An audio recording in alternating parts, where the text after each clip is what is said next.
welcome in to the Blitz Podcast.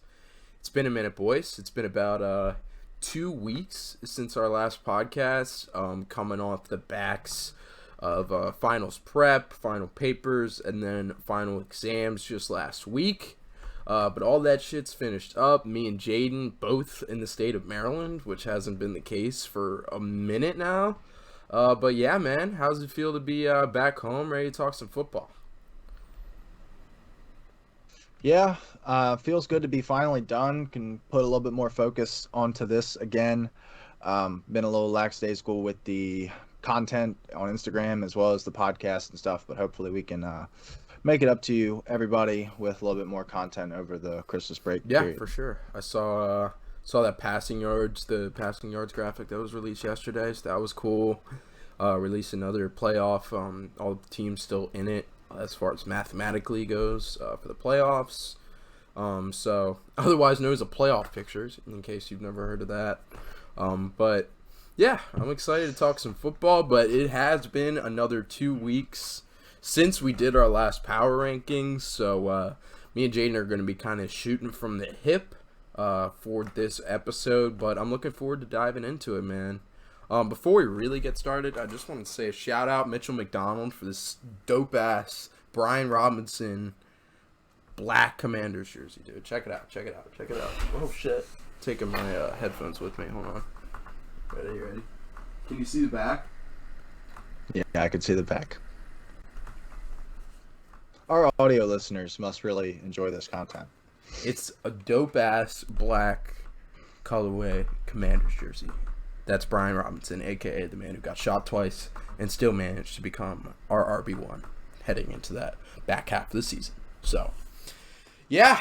All right, man. Now that I got flex my jersey a little bit, let's recap some of the major shit that has happened in weeks 14 and 15 so we can put these power rankings together to the best of our ability. So, starting out with the Bills beat the Jets in Week 14. The Cowboys barely beat the Texans, which was definitely something to talk about, especially considering what the Cowboys did this past week. And dude, we had them hit too. That looked so bad. Phew. But yeah, the Lions continue to roll, beat the Vikings. The Jags beat the Titans, so the Titans are definitely going to be down there for sure. The Eagles smacked the Giants, so that kind of knocks the Giants down a decent amount. The Bucs are dead, absolutely dead. They're deceased. They're not coming back. The 49ers smacked them in Week 14, and they didn't show up in Week 15 either. The Seahawks are another team that we've been high on that have kind of started to take a downfall over the past 2 weeks. They lost to the Panthers in Week 14, but yeah, a lot of shit, as I've said, has happened over these past 2 weeks. I know I was reading through everything, but we all know what happened. Go ahead and look at your ESPN app, as I'm doing right now, to recap the past 2 weeks. But yeah, definitely a lot of movement to be done here. So, what you thinking, man? What's the move? I think the Eagles stay at 1, probably. See, now that's a toughie, because you've also got to think, had we not got the news about Jalen Hurts, for sure they'd be sitting at 1. They haven't lost since we last did our power rankings. They've, won in dominating fashion in both games. But the Hurts injury obviously changes that. Now, does it change at the point where we move them out of 1? Because you got to think the Cowboys, obviously they're coming down a little bit. The Chiefs have not looked fantastic over the last few weeks. The Bills have looked pretty good, but not as dominant as we'd hoped. And the Bengals are also probably in that mix as well, where we'd feel like, maybe we want to put them up there. If he's just missing this week, then I'd feel a lot better. And even if he doesn't, they're going to lock up the 1 seed throughout one of these. All they've got to do is win 1 game. If a team's going to lose a quarterback, you don't feel as bad if you're going to Gardner Minshew. But he does not offer what Jalen Hurts offers in the running game, which is a lot of what is keeping him in the MVP conversation on a week-to-week basis.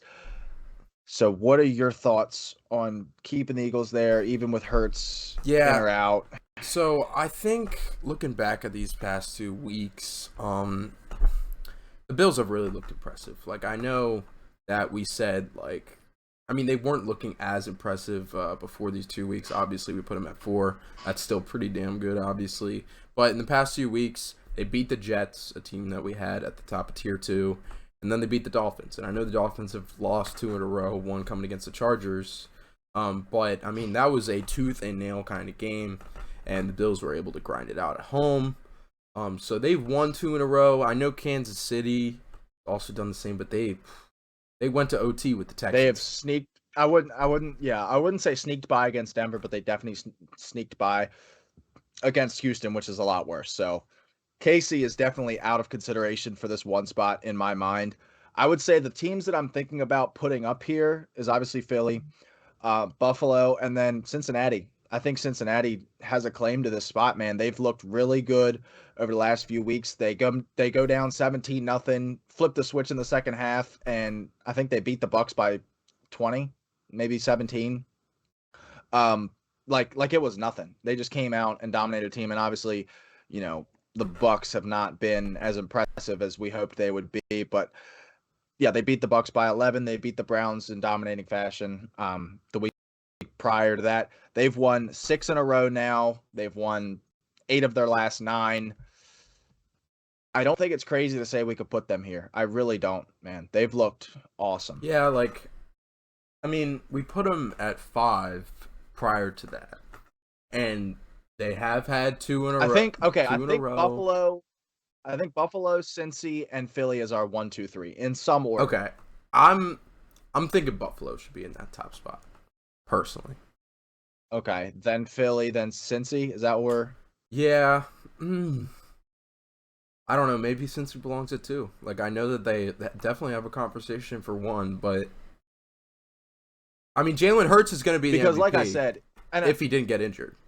Power rankings this late, like power rankings in week 17, week 18, when teams are starting to be like, okay, well, we're especially with a team like the Eagles, who they could, like we said, they can win one more game and sit their starters for the rest of the year.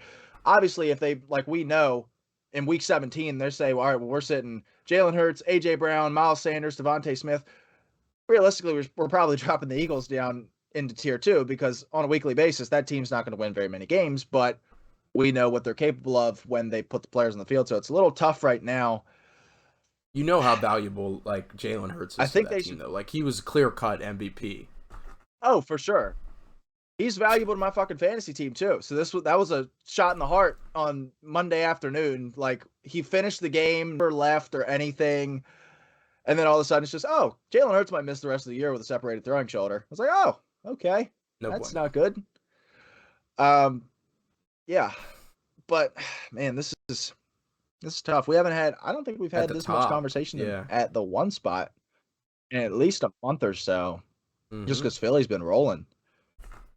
I mean, the 49ers really do have a claim to a top 3 spot, man. Again, I am about as big of a Niners enthusiast as you're going to find, but we need to see more from Brock Purdy. We need to see more games where he's playing in. Obviously, he was a 7th round quarterback for a reason. I really do think that I know 7th round pick, but the 49ers, it's a plug and play quarterback system. And honestly, I don't think we've ever seen that before. Like, where it's that efficient that you could just plug in anybody. I agree. And yeah, that's the thing. That's why I've loved this Niners team the whole way was, Shanahan's scheme and that group of playmakers and that defense playing at the level that they are. I do think that they deserve to be around 4 or 5. I do think it's a conversation. It's really between Kansas City are 4 and 5. I think our top 3 is good. Kansas City and San Francisco are 4 and 5. It's just kind of what order we want to put them in. How much stock do we put into the Chiefs struggling against the Texans? But I feel like the Chiefs have done this every year where they have a hiccup or 2 games worth of hiccups in the middle of the end of the year where we're like, oh my God, Chiefs are falling apart. And then they roll right into the playoffs and play as well as we expected them to. So I'm not going to knock them too hard here. We are moving them down to 4. So I feel like that's kind of punishment enough. I think the Niners should be at 5 though, right. without a doubt. Because I haven't seen anything Dallas, Miami, Minnesota to show me anything otherwise. And they're going to be a really interesting conversation. Yeah, for sure. All right. Well, yeah, I'm cool with this top 5. Bills, Bengals, Eagles, Chiefs, and Niners to start us off. But then we fall into a really interesting conversation because, I mean, the Cowboys basically have lost 2 weeks in a row. They almost lost to the Texans, and then they lost in dramatic fashion to the Jaguars. And, dude, I mean, it's almost about time for me to receive some of my flowers, man. I think. Like, Dak is not that guy. Dak is not that guy, and I'm not the only one saying it anymore. I think you might need to slow down on the flower talk. He's not played well. I'll give you that much. He's not, but I mean, are we really going to blame the interception that he had at the end of the game on him? Like, is that 100% his fault? It went off of Noah Brown to the other player, and we're talking about it because that happened. I don't think we'd be talking about his interception numbers, even if he was still leading the league. If that interception, if he catches that ball, or if he drops that ball, because they lost, and they almost lost to the Texans the week before, and he throws the game, the interception that cost him the game. So now we're all like, oh my God, Dak sucks. He's not in the Mahomes tier. Like, that's not what anybody's saying here. But I'm not going to say that it's Cooper Rush time either. Like, I know you are going to be clamoring for. I mean, I know that it's not the 49er system, but with the weapons that are around that quarterback, man, whoever it is, like, you've got a dominant run game right now, which they haven't been using the past couple weeks. And maybe that's more of an explanation as to why it's been. But when you put it on Dak's shoulders, he chokes. Like, when you... Well, and the other thing is... Go ahead. The Cowboys defense has not been playing as well as they had been for many weeks prior to this. I mean, just last week, Jags put up 34 points, and the other 6 that was the deciding factor was obviously the defensive scoring. The Texans scored 23. They did play very well against the Colts, but it's not looked good these last 2 weeks, and for that reason, the offense has had to kind of pick it up a little bit. And yeah, Dak should be performing better than he is, especially with all the money that he's getting paid to perform, and should be able to carry the load whenever his defense isn't playing well. But I'm not going to put this all on Dak, but as a whole. So I think, do we agree Cowboys, Vikings, and Dolphins should still be here in this tier 1? Like, let's think about that first, because I wanted to move, honestly, like, I had thoughts of moving all 3 of them, like, when I think about this on Sunday or Monday morning, whatever, and there's no team that I'm like, yeah, they need to move up, because you think Jets lost, Titans lost, Lions won, I'll give you that, but I don't know if I'm ready for that conversation yet. Well, I think we'll get to them in a minute, but they'll probably be at 9 if, in my opinion, they'll probably be at 9. Seattle, no. Commanders, no. And then we're really moving backwards. But so they probably deserve... There's one team that is pretty low on this list that has won 2 in a row and has a franchise quarterback. Oh, I know. And, yeah. Oh, I know. He's It's rough. You know why? Because what did we say last time we did these power rankings? What did we say? We said we cannot and will not buy into the Chargers again, and we need to hold ourselves accountable to do so. And I was sitting there because, like I said, on Sunday, I'll sit here and I'll think to myself, like, okay, well, how's this team going to move in the power rankings? And I'm like, man, I don't feel good about any of these other teams. But there's a certain team sitting down there at 21 that Mitchell McDonald so graciously pointed out 2 weeks after the power rankings came out that doesn't feel like they belong there right now. And of course, it's that team that we said we will never, ever believe in again because of how many times they beat the us. Titans last week. Now, and then the week before that, they beat the Dolphins. 2 very solid wins. And they have been looking better. Like, I mean, let me look. They've won 3 in a row then, haven't they? Because they beat the Cardinals the week before that, right? Oh, they lost to the Raiders the week before that. So they beat the Dolphins. When did they play? Dude, that's like they played the Yeah. Cardinals like They last week 4 or weeks 2 weeks ago. Okay, just 4 weeks. Okay, so it was a month. Yeah. Damn, man, time is moving, man. That does not feel. That feels like it was like last week. I know. Wow. I'm saying. Anyway, Do they belong in that? Can you bump them up to tier 1? Like, can you? Okay, so the question then becomes who's moving out. I feel like at this point, if somebody's moving out for LA, it's got to be Miami, right? Because Minnesota, while they did like first half, I was like, yeah, Vikings are tier 3, like as a joke. I wasn't gonna move the Vikings to tier 3, but I'm like, yeah, they're fucking frauds. But when you really sit down and think about it, it was like kind of like quicksand where they have a pick and then the Colts go down and score. Well, then because of that, we got to go for it on 4th and something, and then they don't get it, and the Colts go down and score. Oh shit, we just run a fake punt. They go down and score, and all of a sudden they're down by 30. Well, then they're just like, okay, well, we're not going to do that anymore, and then they just go score like 30 something unanswered, and have the biggest comeback in NFL history. And then Dallas, we've seen what they're capable of. Very close game this week against a surging Jacksonville team, but Miami has not been the last few weeks. They've dropped 3 in a row. 3 in a row now.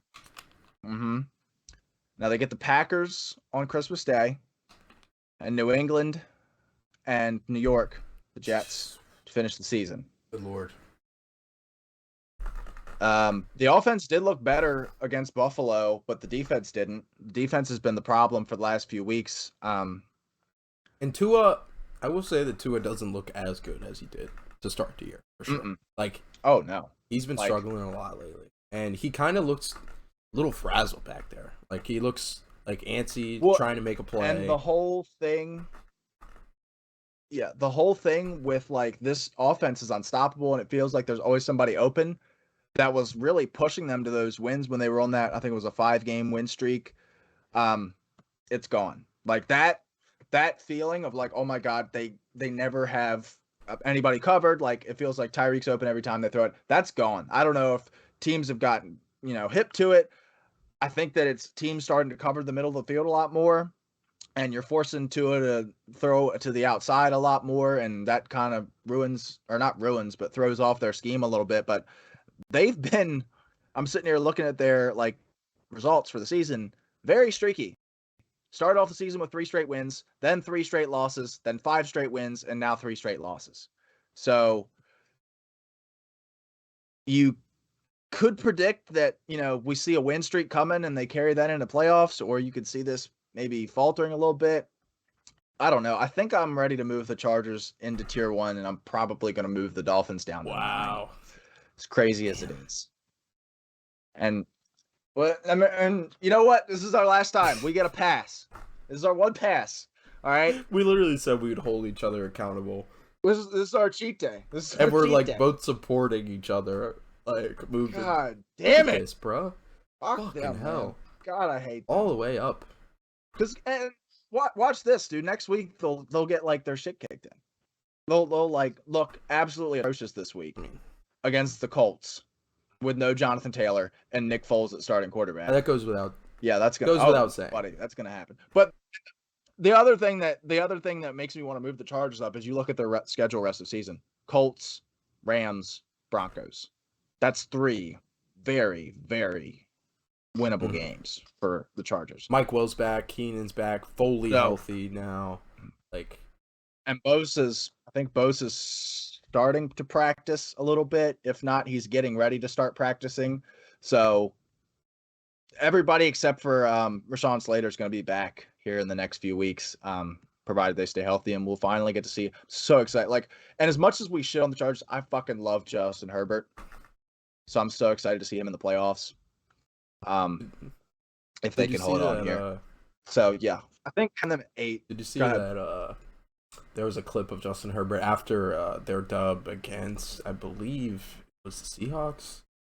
Brandon Staley was like, "You guys get a victory Monday," and everybody's like, "Oh!" And Justin Herbert, being like the respectable sportsman that he is, he's like, "Not really though. Like we still gotta lift and stuff." And Staley's like, "No, we're not lifting tomorrow." and Herbert just looks like sad.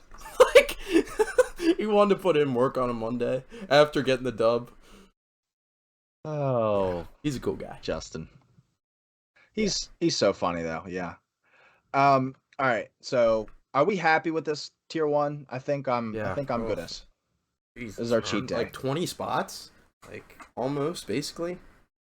Yep. I mean, they scaled the damn. I mean, this is what happens when you don't do podcasts for 2 weeks. You have teams like scaling the damn thing here, and we're going to talk about another team that's scaling the damn rankings ladder here. I think How it's was you just Jacksonville thinking that, Jaguars. dude? Just thinking that. I think, dude.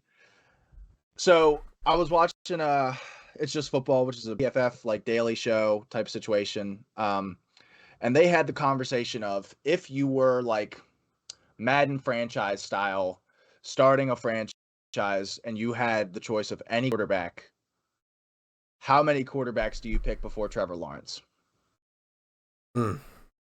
Like a fantasy And draft? who are they? Because so, like, you're starting a franchise, all the quarterbacks are available. How many got like? What is the point where you'd be like, all right, we're picking Trevor Lawrence after these guys are gone? Because my list is probably Mahomes, Allen, Burrow, Herbert. That might be it. I'd probably Starting franchise, like right now, I'd say probably Lamar's probably better. I'd say that Jalen Hurts is probably playing better at least. But starting a franchise, like we saw all the stuff that he had coming out, all the tools. He was, put together the best college career that we've seen since Andrew Luck, was the best prospect we've seen since Andrew Luck. And the first year he got that whole reputation got taken away because he was coached by Urban Meyer and their whole franchise was a train wreck. So now that that's gone, we're starting to see it. Like since week 9, we saw best completion percentage, best QB rating, best touchdown interception ratio.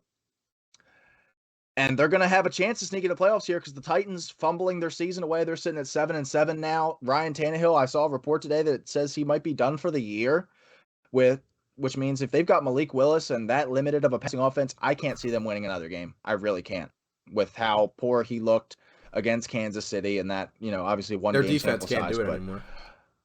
I can't win again. And Jacksonville's only a game behind them.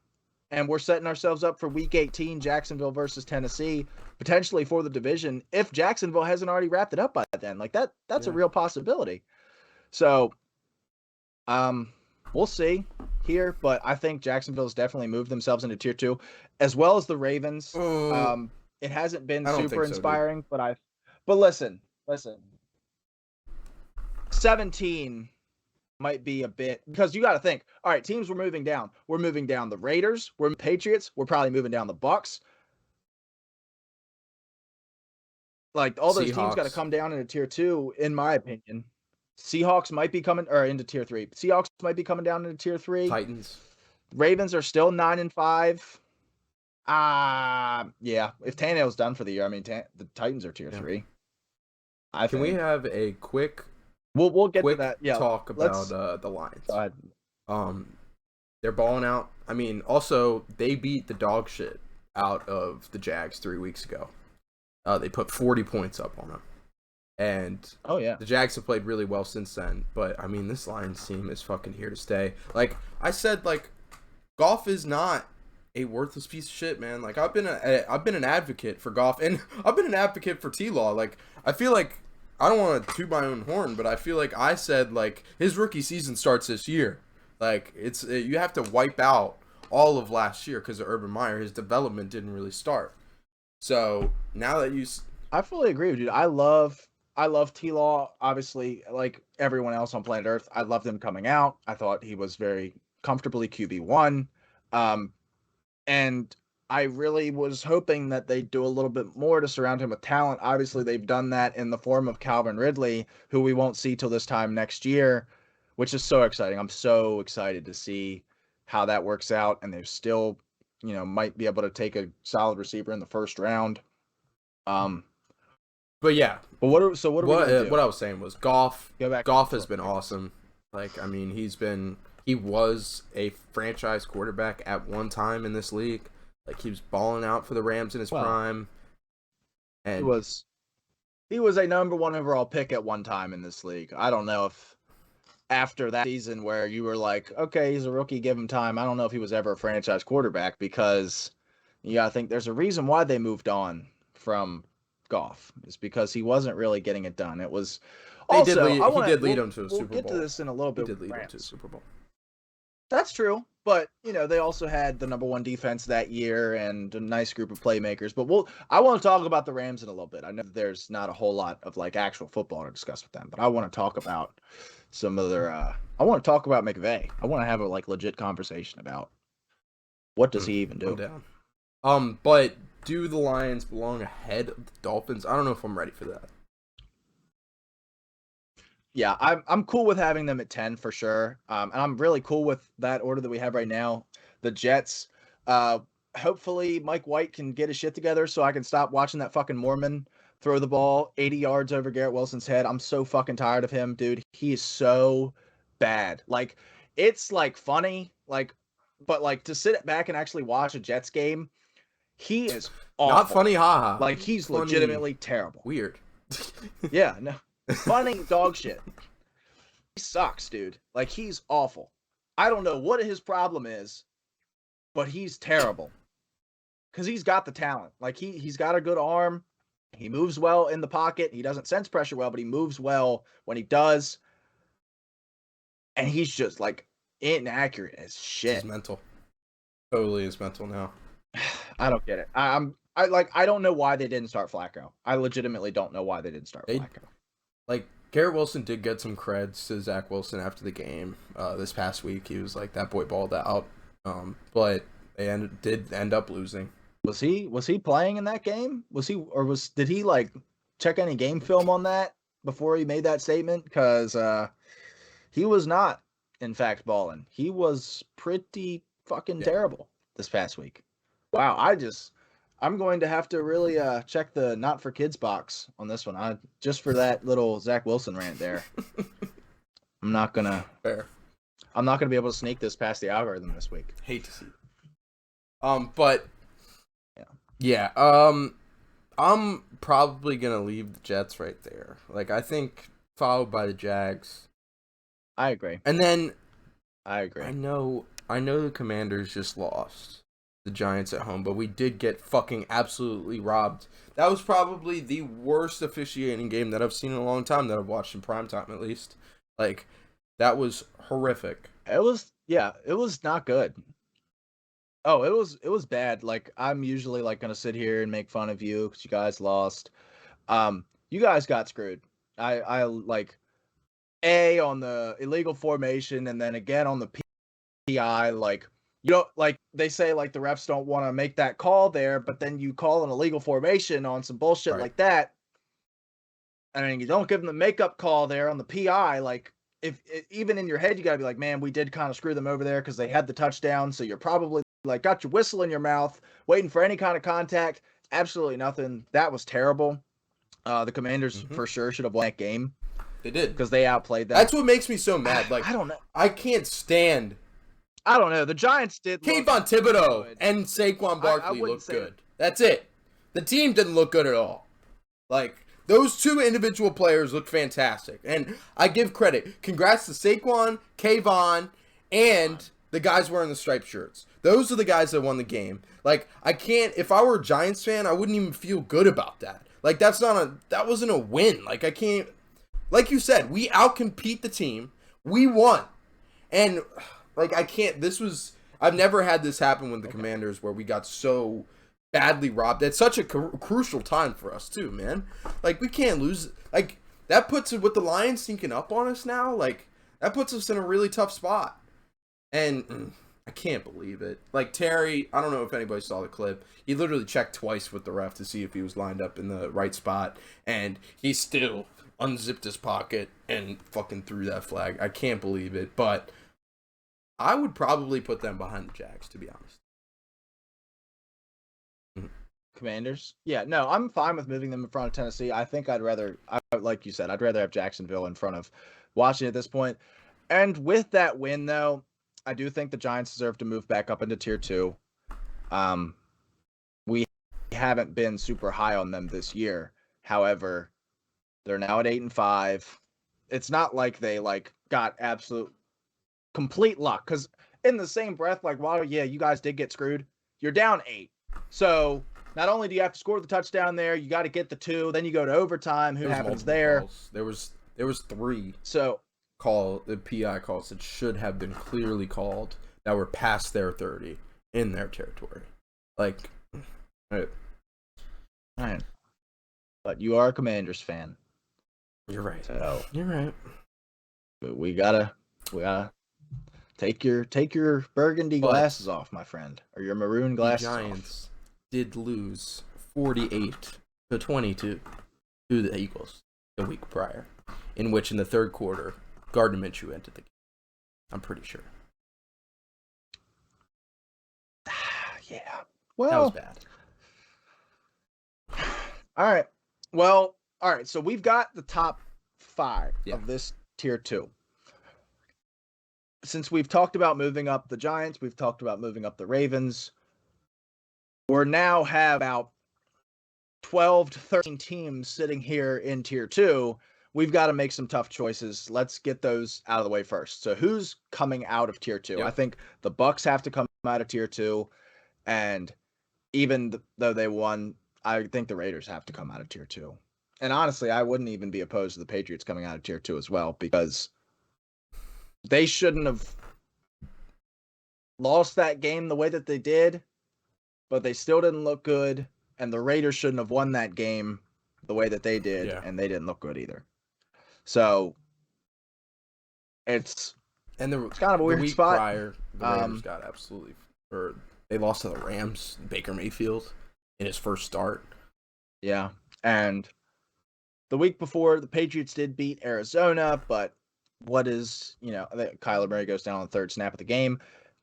And Patriots' schedule is probably only matched with the Bengals' schedule for the rest of the way as far as toughest goes. Patriots have Cincinnati, Miami, Buffalo, next 3 games, and they're currently sitting at the 8th spot, if I'm not mistaken, in the playoff picture. Yes, they're sitting at 8 with 3 games against playoff teams, 2 of which are division leaders at this current point in time. I don't really think that they win again, which would effectively eliminate them from the playoffs. So I would probably have them in tier 3. I would move the Giants up. I think, and the Raiders are a tough spot. Another team that's about to scale these power rankings. I feel like them Carolina Panthers. Oh dear, them Carolina Panthers. Scale. Let's scale. No, they might move out of tier 4, but they're not going to scale anything. They're not going into tier 2. Oh, fuck no! They just lost to Pittsburgh. Now Pittsburgh does have. They're starting to come towards back 500 now. In the past, 5 weeks, the Steelers have. I mean, I'll fight for your Steelers, man. They've won 3 of their last 4. They lost to the Ravens in a game that they win with, most average human beings playing quarterback. Beat the Colts, lost to the Bengals, lost to the Falcons. I'm not ready to. I don't think they deserve to scale into tier 2. This is hard. But it was, oh my God, we haven't talked about the Ravens game, dude. That was so frustrating. That was probably the most frustrated I've been with the Steelers in a while, just because they were in the red zone twice. They were in the Ravens side of the field 4 times and came away with 0 points, 3 picks, and a blocked field goal. And we lose by 2 points to Anthony Brown when they literally ran the ball. I think Anthony Brown came in about midway through the second quarter. He threw 5 passes. And we lost. So fucking frustrating. But we also haven't talked about, I know you want to move the Ravens up, but what the fuck happened in the Browns game? That was some of the worst football I might have ever seen. Well, okay, so the thinking that we've had with the Ravens for a little bit was that Tyler Huntley could come in and somewhat replicate what they do with Lamar, a little bit more quick-hitting passing as opposed to less, dynamic running ability that Lamar has. And that's not the case, really. He looked pretty bad over the last 2 weeks. Even when he was playing in the Pittsburgh game, he didn't look very good. Lamar missed practice again today. So I don't know if we can expect him back. And if we can't expect him back next week, they got Atlanta with Desmond Awful.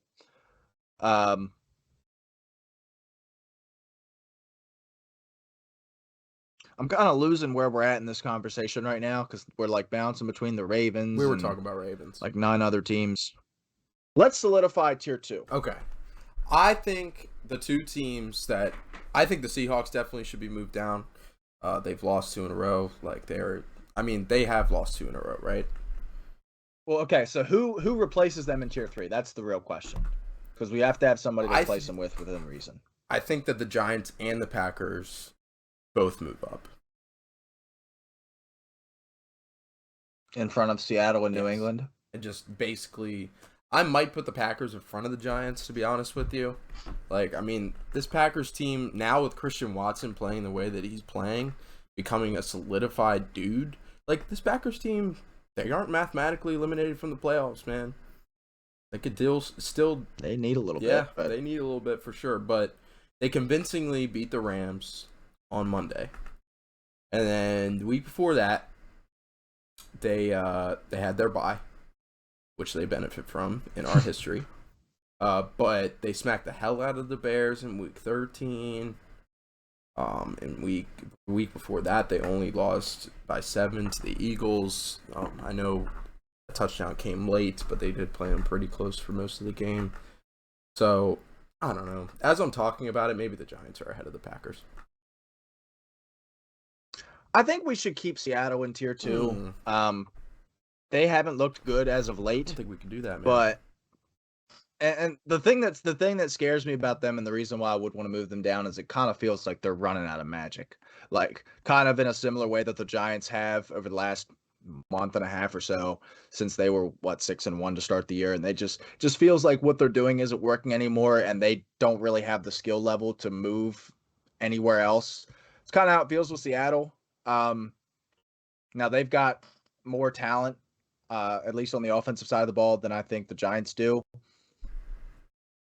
They haven't really had Kenny Walker at full capacity in the last 2 weeks, and that, I would say, contributes to their 2 losses over the last 2 weeks. Yeah. They lost 2 weeks ago, right? Yeah. But they lost. My time perception. They lost to the Panthers 2 weeks ago. Right. Yeah, that was rough. And if you look at what they've done over the past 5 weeks, man, they lost to the Bucks, who we know are certifiably dead now. They lost to the Raiders, who we're about to call dead now, in overtime. At home. They lost to the Panthers at home. And they lost to the 49ers at home. That's not a tier 2 team. Ooh, and they got the Chiefs this week. That's not a tier 2. Geno Smith, it was a great story. It's a great story, but it's over. Yeah, but it's over, dude. It's not over. Stop it. I'm gonna go ahead and do a little movie. Go ahead. It is what it is, man. All right, Seattle 17. Seattle 17. Seattle 17. Okay. And I think the Ravens need to be in front of the Patriots. God, man. Because I do think that they can beat Atlanta with no Lamar. I know that they, looked awful and scored 3 points last week. But they also had Justin Tucker. He missed 1 field goal, had a field goal blocked. They're probably a little bit closer in that game, and that is it's a 1% chance that he misses a field goal in any game. It's like a 1% of that he misses 2. So yeah, I don't think he's missed 2 in 5 or 6 years, something like that. So, where do we want to put the Browns, though, man? I don't think we. Oh no, I think the Browns are perfectly fine where they're at. I don't feel better. I don't feel good about moving them up. I don't feel good about moving them down. 22 feels like the sweet spot for them. Watson maybe getting his feet under him a little bit, but not really. I mean, they scored 13 points last week. It's not like they came out and torched the Ravens. I I think for us to start talking about the Browns being legit, it might be next year. Like I just don't think there's enough time for Watson to get ready again. Just for us to like say that they can, even be anything more than like playing spoiler at this point. Um, yeah, it's probably just going to be next year for Cleveland, and it sucks because you were hoping that you would come out of the season with like, okay, well we found a David Bell in the draft, and he looks like he might be a solid wide receiver too, or something like that, and you've kind of walked away with more holes. You feel like, man, we really need another receiving option outside of Amari Cooper. We really might need to patch up on offensive lines, but we really need to work on this defense, and you've got no money. You got no draft picks to do so whatsoever. So it's going to be a lot of precise drafting that you're going to need from Cleveland, and you knew that when you made this move. When you make a trade for a guy like Deshaun Watson with that amount of capital, you know that, look, we've got to nail these second, third, fourth round picks if we want to stay competitive throughout the length of this contract, because we can't get the top guys because we gave them all to get this Deshaun Watson fellow who's looked kind of shitty. They're not even came back, playoffs, so not. Oh, well, they're not mathematically eliminated. There's 4 teams tied at 6 and 8, so they're 12th, but like they're one weird thing away from happening to like getting like to 8 or 9. So AFC playoff picture's weird. I saw a graphic today, and it showed all of the AFC teams' quarterbacks. Every single one of them was a first-round pick. And then for the NFC teams, it's like Jalen Hurts, second-round pick, Kirk Cousins, fifth-round pick, Brock Purdy, last pick, Tom Brady, sixth-round pick, Dak, fourth-round pick, Daniel Jones was the sixth pick, and then Taylor Heineke was undrafted. Like, what? That's, like, very, very weird parallels going on there. And even if you look to 8, Mac Jones, first-round pick, Jets, first-round pick, Trevor Lawrence, first-round pick. And then you go to 8 with Seattle. They've got Geno Smith, who was a second-round pick, and then you're looking at Lions, Packers. But weird how all the first-round pick quarterbacks are in the AFC. Because the AFC has sucked for so long, and now it's overloaded. Well, this was the year where we're like, dude, the NFC is going to be terrible, and then like the Eagles emerged, the Vikings emerged, and honestly, teams like the Packers and Bucks, who we thought were going to be towards the top of that conference, have not been there. Yeah, it's wild. All right, let's sort out the rest of this tier 3. I'm cool with the Ravens being ahead of the Pats. To be honest, bro. Dude, I was gonna put the Steelers in front of the Raiders, but the Raiders did win. I know they shouldn't have won. They did win. They were gonna go to overtime anyway.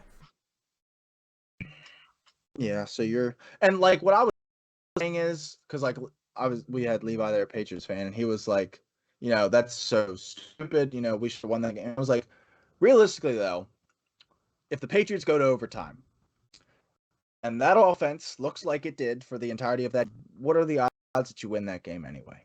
Like, yeah, and especially with the way their offense was playing, it wasn't drawn up like what that. Are though. Like now? Should you do what they did? Probably not, but like, okay, like let's talk about it real quick. Let's talk about that. Probably the worst play in NFL history. Really quickly. Oh, it's gonna be up there. Yeah, like Jacoby Myers, in case you didn't see it, in the last play, right before they go to overtime, Ramondre gets like probably 30, 40 yards on a run, inside draw, and he ends up lateraling it backwards to Jacoby Myers, who runs back another 10 yards or so. And then you got to think about what he's thinking here, man. Like, the play doesn't call for a lateral at all, so you're freestyling now. And you look behind you, why you would do that. Like, I mean, I know you have to do the backwards lateral, but instead, you try to flex that you were once a quarterback, and you throw it 30 yards in the wrong direction, basically reversing to what you were doing. Your quarterback. Yes, to the slowest guy on the field. You're restarting the play. And, I mean, oh, dude, like, who would, like, Mac Jones is the guy that you would least want to have the ball. And to get it to him, you threw it 30 yards in the wrong direction. And the worst part about the play, in my opinion, was Chandler Jones burying Mac Jones into the dirt. Like, yeah, you threw it backwards, but, like, I mean, we saw like Big Ben in like 05 tripped up that guy when he was the last man there. And Mac Jones just got fucking buried. But like Chandler Jones just took his helmet and slammed it into the ground. I mean, that was probably like I wish John Jones' we brother. had like. Oh, I know. But like I wish we like how they have like the win probability charts that go from like play to play. I wish that I could see one that was like just that play. Like when Ramondre goes up that field and starts like he reaches the 20, like what the probability is at that point, and then when he throws it back to Jacoby Myers, and then when he throws it back to Chandler Jones, and then when Chandler Jones buries Mac Jones' face in the dirt. Like how far does it just keep down? That would be a wonderful thing. I'm sure you could probably go still look at ESPN and find it. But all right, man. Dude, I don't know if there's a ton of movement going on here. I'm kind of want to put the Panthers behind the Steelers, in front of the Browns. I'd probably put the Bucs in front of the Browns. No. I know the Bucs are dead, but the Browns suck. Also, the Cardinals got to go in the bottom half of tier 5, or tier 4. So the Bucs are definitely moving up in that regard. So the Panthers right there. Yeah, I mean, I guess I wouldn't put any of these teams. I mean, fuck. I know the Texans have lost 2 in a row, but those were some of the most spectacular losses that we've seen in a long time out of Houston. They don't deserve to move out of tier 4, so okay. I digress. Oh, yeah, I digress. I wouldn't even know if I'd be comfortable moving them out of 32, to be honest. I mean, look, like, yeah, they're maybe not in a tier of their own anymore at the bottom. Like, if we did, like, tiers that weren't just 1, 2, 3, 4. But this Broncos team sucks, though. Like, yeah. They won on Sunday. They did. And did they play the Cardinals? Was it a huge accomplishment? Yeah. Was it a huge accomplishment? No. But they won. Texans didn't do that. And they haven't done that in a very long time. That's true. All right. God, like the Bears, like I know they almost beat the Eagles. Almost. It was a close game for a while. They were in the lead. Yeah, but almost beat them. They were in the lead in like the third quarter. Yeah. Like I wouldn't say that they almost beat them.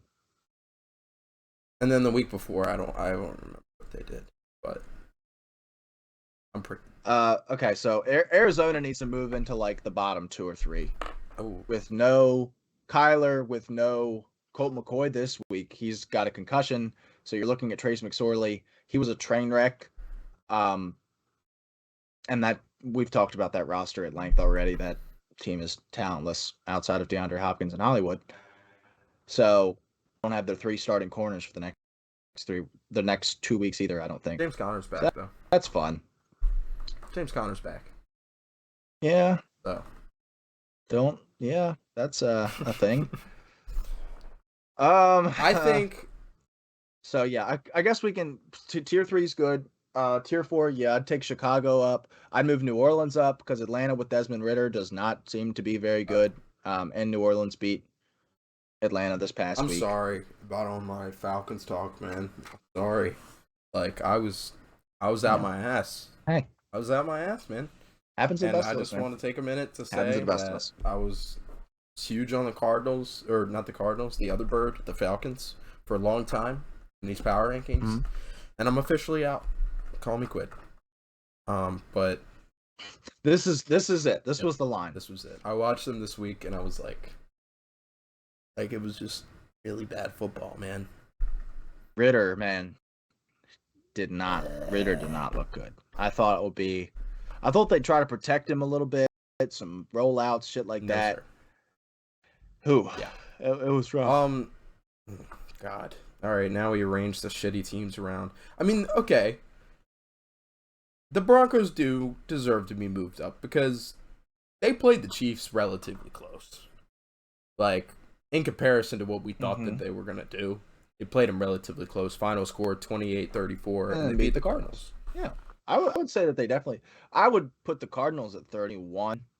I think our bottom three are Cardinals, Rams, Texans in some order. Well, realistically, the Texans are at 32, and then we just swap Cardinals, Rams around however we What have the want Saints here. done the past 2 weeks?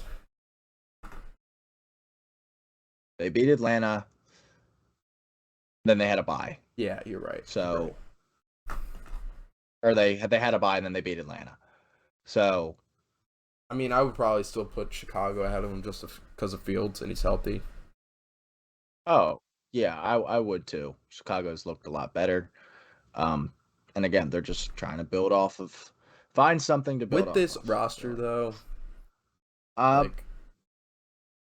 no, the roster for New Orleans. No, is I'm saying like Chicago's. The roster for Denver's. Is I'm saying like Chicago's.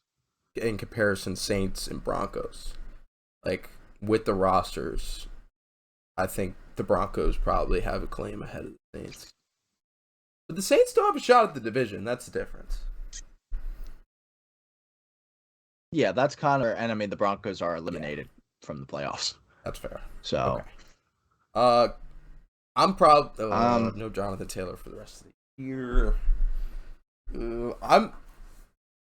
Yeah, Nick Foles is starting on Sunday, by the way. I would. So, man, that bottom four. Oh my God. You look at everywhere, and dude, I think it was Skoranek and the starting center for the Rams also now done for the season. This is season from hell for the Rams. I mean, this is what happens when you trade all your first round picks. What's your promo on for a Super Bowl ring? Sean McVay, or non-promo, I should say. What does he do? What does he even do? Like, the whole thing is like, yeah, they've been successful. I honestly think it's just because he's young. Like, everybody puts him in the top 3 or 4 because he's young, and he's a success. You got to think he had Jared Goff, who, he wasn't, but with a group of playmakers around him and in structure, he's good enough. He's had Aaron Donald for the entire time that he's been in St. Louis/LA. He's had Jalen Ramsey for at least half that time. That defense has had, I believe, a couple seasons where they've been the best defense in football. And they've got a ring, but that team last year was really damn good. Like, I wouldn't say I would expect them to win a Super Bowl, but you had guys everywhere. What does he even do? Why is he talked about in the same conversation with like a Kyle Shanahan who goes through 8 quarterbacks a year and still has success with each and every one of them? Or Belichick, guys like that. McVay was the first to really start that air raid offense. Like, he was really the first one to be like, hey, I define myself by the air raid. McVay's scheme is like a wrinkle of Shanahan's scheme. Like, it's just got a couple differences of Shanahan's schemes. It's Shanahan's scheme. Nobody says like the Shanahan scheme, or nobody says the McVay scheme. It's the Shanahan scheme. Like, that's his thing. McVay just has his wrinkles in it. A lot less running. Yeah. But it's the same kind of ideology of how they get guys open. Which makes me just ask, what does he even do? To play advocate for McVay just a little bit. Like, the big thing before Stafford came into town was that just give McVay a quarterback. Just give McVay a quarterback. Like, he's got Jared Goff. Like, he can't do shit for him. And then once he got his quarterback, he was able to win a Super Bowl. Like, and he hasn't had his quarterback all year. I guess. And it's really easy for me to sit here and say that as they sit here with an offense that consists of Baker Mayfield, Cam Akers, Tyler Higbee. Can you name a receiver? Tutu Atwell. And no starting offensive linemen. Basically no defensive players either. It's really just Jalen Ramsey running around Bobby there. Wagner. So maybe I was a little misplaced. Yeah, B-Swags. Maybe I was a little misplaced there, but generally, I don't think he needs to be put in the same conversation as Shanahan. I think this is just out of a place of love. No, and with that sentiment, I can get with. Because Shanahan he's the dude, man. I remember last year, dude, we were talking about maybe he needs to get canned on the podcast. Like, that was a conversation that we had. You guys are unreal. They sucked for a while. Like, There was a question of whether or not he should keep a job, and I wasn't the only one that brought it up. Like, I mean, that was mainstream discourse for a little bit, but anyway, let's finish up this fucking shitty ass last four. The Colts. I'd probably still put the Cardinals ahead of the Colts, just because all they really lost was Colt McCoy or Kyler Murray, and they have the rest of the offense around him. And then Colt McCoy. Yeah. How long is Colt McCoy out for? Oh, Colt. I mean, he's got a concussion, so I think he's been ruled out for this week. And they have their first round pick. I don't see any reason why they'd be playing to win those last two games, especially like right now. I think they're sitting at 5. Like if the Cardinals can pick at 5, they lose out, which is very, very doable with Trace McSorley running the show. You could talk about them working into the top 3, maybe even into the top 2, especially with like Chicago being feisty every week. Maybe they could slip up, win a game. Let me take a look over to Tankathon real quick just to see where they're at. Yeah, Arizona's at 5. They're tied with Denver and the Rams, which is technically Seattle and Detroit's pick. I see Denver or LA winning a game before I see Arizona winning a game, so they could work their way into the top 3. I have no reason to think that they would try and screw that up by trying to win for the rest of the year. If Hopkins stubs his toe, they might as well put him on IR because there's no point in playing him. The Rams, and like we've talked about at great lengths, their roster sucks. It does. Outside of Kyler. What do you think of putting the Rams in front of at the top of the pack? Because they have looked better since Baker came. Yeah, and the Packers are good now.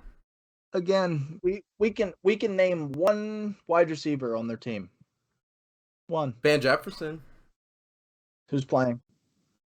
Stop it. Fine. Fine. That one. Let's go, Van. You guys solidified yourselves at Van spot Jefferson. 28. Van Jefferson moves the Rams up 2 spots. Oh my god. I mean, the way that they blew that beat against Minnesota, I mean, I think that they probably rightfully deserve to be 31. Yeah. Boy, man, that AFC South. Should we put else? Colts and Texans, last 2 teams here. No. The Colts have won 3 more games than the Texans have. No, that's a different team, but I mean, you got Damian Pierce is done for the year for Houston. Yeah, I forgot about that. That's true. Okay. Yeah. And they're running. I cannot, for the life of me, understand for what reason the Texans of all teams are running a multiple quarterback system. Why? Why are you playing? And it's not like a Taysom Hill package where you're like, okay, well, we're gonna put him in here to do like read options and stuff. They're just putting Jeff Driscoll out there to run the same pass sets that they're putting Davis Mills out there to do. Just 50% of the time. It's Lovey because he was coaching over at Illinois for a while, and that's how they did it in college ball. They just put up different quarterbacks in there. Right. So he's you throw an incompletion. Exactly. You're coming out, buddy. It feels like that kind of college vibe that the Texans have. Roll by the seat of your pants. And I think, honestly, like, Houston. I think that the weirdness of their operation is kind of why they've almost beaten the Cowboys and the Chiefs in the past 2 weeks. Like, it's just kind of, like, unheard of. Like, what is this team going to do? And then they come out and they run such a dysfunctional offense that, like, it kind of just freaks everybody out, I think. And it's like, what the fuck is this? And then all of a sudden you're going into overtime with the Texans. So, I don't know. I want to give them their flowers in some respect, but, I mean, the Colts, they were up on the Vikings 33-0 at one point. So, you know, that's... And also, Jonathan Taylor was out the first play of the game. So, like, they accumulated all those points without Jonathan Taylor. You know, so... My argument to put them in front of the worst team in the NFL. So, all right, man. How we feeling? All right. Feeling good, but I'm a little sad. Little rip Franco Harris. If you wanted a reason to not listen to us anymore, Kane didn't know who Franco Harris was. So if you like wanted a reason to be like, these guys know nothing about football. It's not these guys. It's just Kane. Kane didn't know Frank. Yeah. Sad day, though. 3 days before he was going to get his number retired, before they were going to honor him for the Immaculate Reception against the Raiders, 50-year anniversary. Passed away this morning. Very sad stuff. So thoughts and prayers to his family, and may he rest in peace. Yeah, I mean, I was not well versed on the history of the Immaculate Reception and who was involved, but now I am. And shout out Franco Harris. I mean, it will be even bigger now. That like this weekend will be even bigger. Like I know, like rest in peace Franco Harris, but like yeah, they're gonna do him right this weekend. So. All right, well, let's recap for our audio listeners out there what we ended up putting together for our power rankings as we head into week 17? 16, heading into 16. 16, got it. All right, so starting out at tier 1, are we sure we want to put the Bengals ahead of the Eagles? That was your call, dude. I think I had the Eagles in front of the Bengals, and you moved them in front. Yeah, I don't think I can do it. Because we already put a questionable team at 2 weeks ago, and we see how that worked out. So let's stick by our laurels a little bit, make a last minute audible. But yeah. All right, in our tier 2, we have the Bills, Eagles, Bengals, Chiefs, Niners, Vikings, Cowboys, and Chargers. Then headed into tier 2, we have, in order obviously, the Dolphins, Lions, Jets, Jags, Commanders, Titans, Giants, and Packers. Then we move on down to tier 3, we have the Seahawks, the Ravens, the Pats, the Raiders, the Steelers, the Panthers, the Bucks, and the Browns. And then to round it all out, we have the Bears, the Saints, the Broncos, the Falcons, the Rams, the Cardinals, the Colts, and the Texans. So, that does it for our Power Rankings episode this week. I'm sorry for such a long hiatus, but now that the boys are finally done the last half of the first semester, or the last part of the first semester, we'll be able to go in and we'll have fucking 3, at least I will. I'll have 3 weeks of syllabus weeks. I've got 2 weeks of break. So we'll be able to put out plenty of content over the next couple weeks. We'll come out with a preview episode previewing this week. So keep an eye out for that. But yeah, hope you enjoyed. We will catch you later on this week. Peace.